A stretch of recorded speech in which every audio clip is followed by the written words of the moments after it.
जय हिंद दोस्तों, स्वागत करता हूं एक बार फिर से आपका हमारे यूट्यूब चैनल एलएचएम सोर्स पे। आज हम क्लास 10th की मैथमेटिक्स का वास्तविक संख्या का दूसरा क्वेश्चन लेकर आ रहे हैं। तो चलिए शुरू करते हैं। किस तरीके से दूसरे क्वेश्चन को हम सॉल्व कर सकते हैं, एक सिंपल सा मेथड होता है। चलिए देख लेते हैं क्वेश्चन क्या कर रहा है। ठीक है, तो चलो शुरू करते हैं।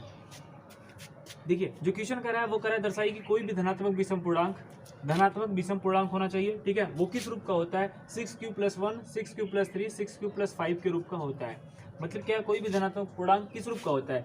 6q + 1, 6q + 3 या 6q + 5 के फॉर्म का होता है। देखो, सबसे पहले हम जान लेते हैं कि सम विषम होता क्या है। आई थिंक आपको पता होगा, सम वो होता है जो दो से विभाजित हो सके, विषम वो होता है जो दो से विभाजित ना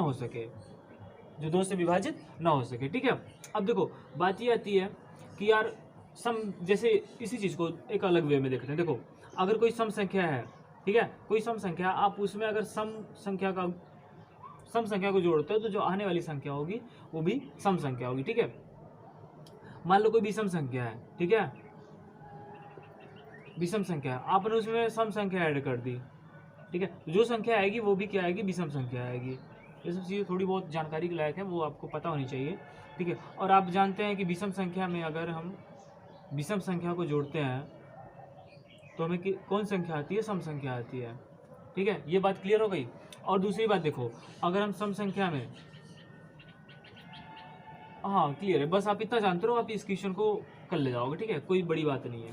अब देखो क्वेश्चन क्या कह रहे हैं, 6q + 1, 6q + 3, 6q + 5। आपको ये बताना है कि ये सब जो है आपकी क्या है? विषम पूर्णांक है। ठीक है, मतलब धनात्मक विषम पूर्णांक है। चलो हम एक यूक्लिड विभाजन प्रमेयिका का कॉन्सेप्ट लेकर के इसको क्वेश्चन को दिखाते हैं। यूक्लिड विभाजन प्रमेयिका क्या कहता है भाई?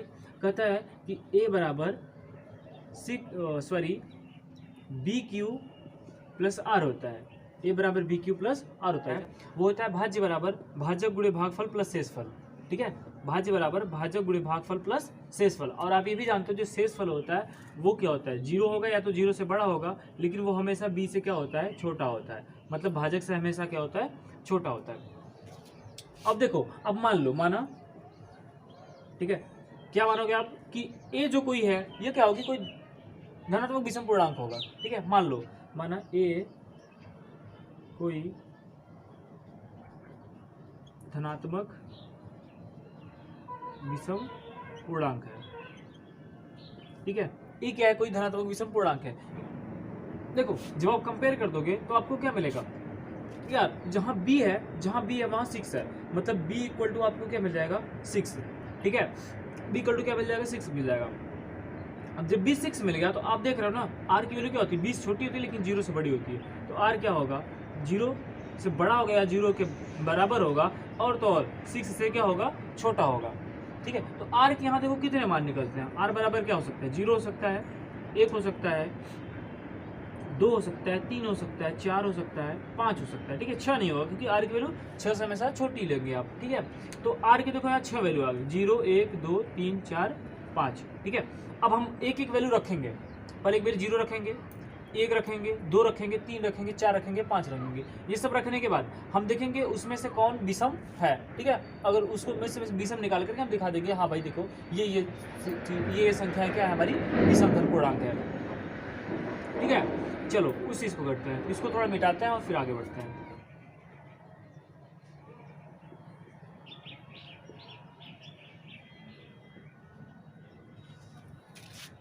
देखिए क्या क्या था भाई हमारा, हमने निकाला कि b = 6 था।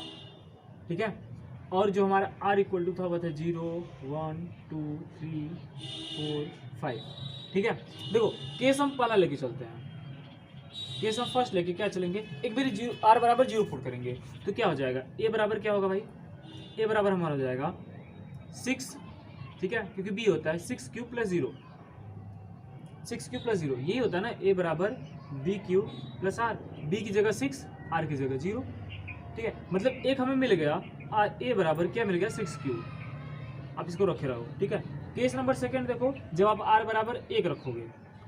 ठीक है, केस नंबर दूसरा क्या कहेगा कि अब r बराबर 1 रख दो। अभी r बराबर आपने 0 रखा, अभी r बराबर आपको 1 रखना है, तो ये बराबर क्या हो जाएगा? 6q + 1। इसको अंडरलाइन करके रखे रहो। ठीक है, केस नंबर तीसरा क्या कहता है कि आप r बराबर 2 रखो। ठीक है। तो ए बराबर क्या हो जाएगा 6 क्यूब प्लस 2, इस तरीके हो जाएगा। केस नंबर चौथा क्या कहता है, वो ये कहता है आप आर बराबर 3 रख दो, ठीक है। तो क्या होगा ए बराबर 6 क्यूब प्लस 3, ठीक है। इसी तरीके से आप आर बराबर 4 रख के देख लो, आर बराबर 4 रखोगे तो ए बराबर क्या हो जाएगा 6 क्यूब प्लस 4, और आर बराबर जब आप 5 रखोगे तो वो क्या आएगा ए बराबर 6 क्यूब प्लस 5। अब आप यहाँ से देखो, मैंने भी आपको क्या बताया था, देखो यहाँ पे 6 का मल्टीप्लाई हो रहा है। अब 6 क्या है, सम संख्या है। आप जानते हो कि सम संख्या में किसी भी संख्या का मल्टीप्लाई कर दो आप, वो सामने वाली कोई भी संख्या हो जिसे आप मल्टीप्लाई करें वो सम संख्या है ना, तो आने वाली जो संख्या होगी वो सम होगी, ठीक है। तो मतलब ये सम संख्या हो गई, ठीक है, इसकी बात नहीं करेंगे हम। अब आप देखो ये सम संख्या है, सम संख्या में आप जानते हो अगर विषम संख्या ऐड कर दोगे, सम संख्या में जैसे ही आप विषम संख्या ऐड करोगे वो विषम संख्या आएगी आपकी। तो देखो ये आपकी क्या हो गई, विषम संख्या हो गई, ठीक है। आप यहाँ पे लिखेंगे क्या, 6 क्यूब क्या है, सम संख्या है, अतः इसमें एक विषम संख्या जोड़ने पे जो पूरा मान है उसका वो क्या हो जा रहा है, विषम हो जा रहा है, ठीक है। अब सेकंड देखो आप, ये 6 क्यूब है, सम है, आप उसमें सम ऐड कर रहे हो तो आने वाली संख्या सम होगी, हम इसकी चर्चा नहीं करेंगे, ठीक है। ये हमारा सम संख्या हो गया। यहाँ पे देखो 6 क्यूब प्लस 3 ये क्या है हमारा विषम है, ये हमारा क्या है सम है। सम संख्या में अपने विषम संख्या जोड़ दी तो आने वाली संख्या क्या हो गई, विषम हो गई। बस समझ आ रही है। यहाँ पे देखो ये सम है, ये विषम है, सॉरी सम है, तो आपने सम में सम जोड़ दिया तो सम आ गया, ठीक है। ये सम है, ये विषम है, अपने विषम जोड़ दिया तो आपकी क्या संख्या मिल गई, विषम संख्या मिल गई। तो आप यहाँ देख रहे हो विषम कौन कौन सा मिल रहा है, एक तो ये विषम है, 6 क्यूब प्लस 1 विषम है, 6 क्यूब प्लस 3 विषम है, 6 क्यूब प्लस 5 विषम है, जो कि हमें प्रूफ करना था कि आपको बताना था कि हाँ बताओ किस तरीके से ये विषम संख्या होंगी, ठीक है। तो आप यूक्लिड डिवीजन प्रमेय लगा करके आप दिखा सकते हो कि हाँ किस सम संख्या में अगर सम संख्या ऐड हो रही है तो आप बता देना सर वो पूरी संख्या सम होगी, अगर सम संख्या में विषम संख्या ऐड हो रही है तो आप बता दोगे कि हाँ सर ये विषम संख्या ऐड होगी। अतः इस प्रकार हमारी 6 cube plus 1, 6 cube plus 3, 6 cube plus 5 जो है वो धनात्मक विषम पूर्णांक होंगी, ठीक है। तो उम्मीद करते हैं ये क्वेश्चन समझ में आया होगा। अब बढ़ते हैं अगले क्वेश्चन की ओर, ठीक है। थर्ड क्वेश्चन है इसका, सेकंड तो हो गया हमारा, थर्ड क्वेश्चन देख लेते हैं इसका। देखो थर्ड क्वेश्चन मैं आपको पढ़ के सुना देता हूँ। इसमें कहा है कि किसी परेड में 616 सदस्य वाली एक सेना की टुकड़ी को, ठीक है, कोई परेड है जिसमें कितने सदस्य हैं, 616 सदस्य हैं सेना की टुकड़ी को 32 सदस्य वाले एक आर्मी बैंड के पीछे मार्च करना है, ठीक है। मतलब 32 सदस्य वाले एक आर्मी बैंड के पीछे उनको मार्च करना है, ठीक है। अब क्या करते हैं कि दोनों समूहों को समान संख्या वाले स्तंभों में मार्च करना है, ठीक है। दोनों समूहों को समान संख्या वाले स्तंभों में मार्च करना है। उन स्तंभों की अधिकतम संख्या क्या है जिसमें वे मार्च कर सकते हैं। बात समझ आ रही क्वेश्चन को। यहाँ पे कह रहा है कि जो सदस्य हैं हमारे वो कितने हैं, जो सेना की टुकड़ी के सदस्य हैं वो कितने, तो 616 हैं, ठीक है। और 32 सदस्य वाले एक आर्मी बैंड के पीछे उन्हें मार्च करना है, ठीक है। 32 सदस्य वाले आर्मी बैंड के पीछे उन्हें मार्च करना है। अब कह रहा है दोनों समूहों की संख्या समान स्तंभों में मार्च करना है, ठीक है। यहाँ तक चलो ठीक है। फिर कह रहा है उन स्तंभों की अधिकतम संख्या क्या है, अधिकतम संख्या, ठीक है। अधिकतम के लिए क्या निकालते हो आप, एचसीएफ निकालते हो। अगर वो पूछता है कि न्यूनतम संख्या क्या है तो आप वहाँ पे क्या निकालते हैं, लोअर, ठीक है, एलसीएफ निकालते हैं। यहाँ पे क्या अधिकतम संख्या, तो इन दोनों जैसे 616 और 32 का हमें एचसीएफ निकाल देना, ठीक है। बाकी आपका वही आंसर हो जाएगा। तो चलिए देख लेते हैं क्या चीज़ें हैं, ठीक है। यहाँ पे ये निकालने के लिए हम देखो क्या करेंगे, हम करेंगे क्या कि चलो भाई ये 616 है, बड़ा है किससे, 32 से। अब भाग दे दो 616 में 32 का आप क्या करो, भाग दे दो। जैसे आप भाग दोगे तो वो एक बार ही जाएगा, ठीक है। घटाओगे तो आपको कितना हो जाएगा, 9 2, ठीक है। ये आ जाएगा, ये वैल्यू छोटी है तो आप यहाँ पे 6 नोट करो। अब कितनी बढ़ जाएगा, 9 मेरी, ठीक है। 18 8 ये हो जाएगा आपका 28, ठीक है। माइनस कर दो और जैसे ही आप 296 से 288 घटाओगे तो जो वैल्यू आपकी बचेगी वो हो जाएगी आपकी 8, ठीक है।